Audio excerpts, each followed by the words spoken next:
یہ سن 10 ہجری میں۔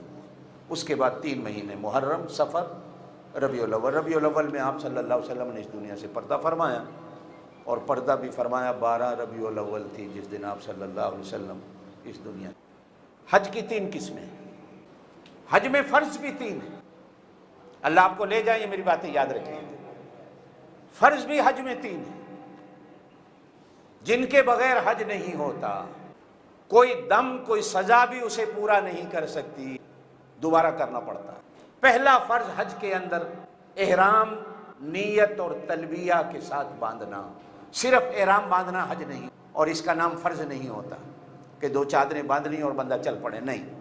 احرام باندھ کر حج کی نیت کرنی، اور نیت کے بعد لبیک اللہم لبیک، لبیک لا شریک لک لبیک، ان الحمد والنعمت لک والملک لا شریک لک، جسے تلبیہ کہا جاتا ہے، جسے حج کا ترانہ کہا جاتا ہے، جسے حج کا کلمہ کہا جاتا ہے، جسے حج کی عبادت اہم کہا جاتا ہے۔ یہ 3 چیزیں ایک کے اندر شامل ہو گئیں، احرام، نیت اور تلبیہ کے ساتھ۔ احرام کیا ہے؟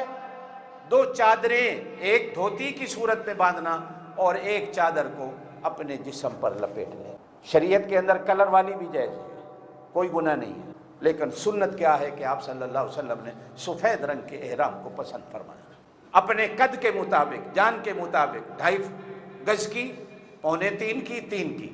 کس کا قد بڑا چھوٹا، اپنے قد کے مطابق وہ تہبند کے طور پر، دھوتی کے طور پر ایک چادر کو لے لیتا ہے، اور ایک چادر کو اپنے جسم پر لپیٹ لیتا ہے۔ اسے احرام کہا جاتا ہے۔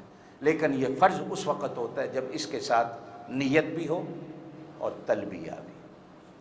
نیت نہیں کی، تلبیہ نہیں پڑھا، احرام باندھ کے چلا گیا، حج نہیں ہوگا۔ یہ پہلا فرض ہے۔ نیت بھی کی، تلبیہ بھی کیا، لیکن احرام نہیں باندھا، چادریں 2 استعمال نہیں کی، حج نہیں ہوگا۔ دوسرا فرض، حج کا میدان عرفات میں جانا ہے۔ میدان عرفات ایک میدان ہے، مکے سے تقریباً 16 یا 20 کلومیٹر کے فاصلے پر، 100 یا 104 مربع کلومیٹر وہ میدان جہاں حج ہوتا ہے۔ حاجی مکے میں رہ جائے حج نہیں ہوتا، مدینے میں رہ گیا حج نہیں ہوتا، احرام باندھ کے پھرتا رہا مکے کی گلیوں میں، حج نہیں ہوتا جب تک وہ عرفات میں نہ جائے۔ دوسرا فرض حج کا میدان عرفات میں جانا۔ اب اس فرض میں اللہ کی طرف سے اتنی رعایت ہے کہ حالانکہ عرفات میں پہنچنے کا دن 9 ذی الحج کو ہوتا ہے، مغرب ہوتی ہے، حاجی عرفات سے نکلتا ہے، رات کو ٹھہرنے کی اجازت نہیں ہوتی، حتیٰ کہ مغرب کی نماز پڑھنے کی بھی اجازت نہیں ہوتی، آگے جا کے پڑھنی ہے مزدلفہ میں مغرب کی نماز بھی، اذانیں ہوتی ہیں، حاجی نکل پڑتا ہے۔ یہ پہلی نماز ہے کہ اذان کے بعد نکل جاؤ، آپ نے نماز نہیں پڑھنی ہے۔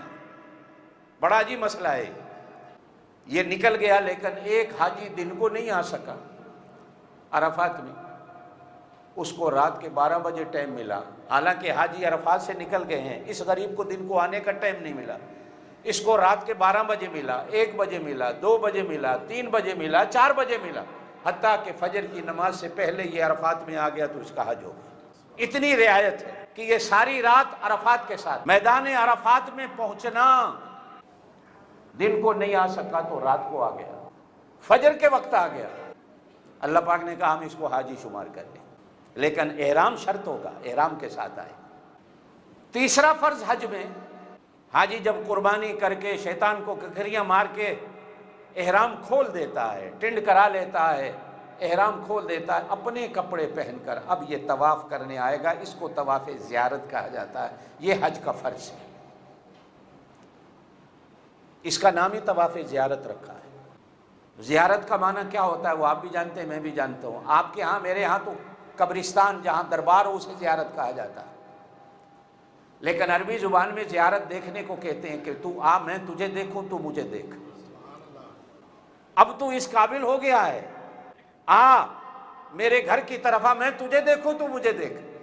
اور گھر میں کسی کو بلا کر زیارت نہ دینا یہ محبت نہیں ہوتی، بلکہ گھر بلا کر اپنے چہرے کو دکھانا، اسی کو محبت کہا جاتا ہے۔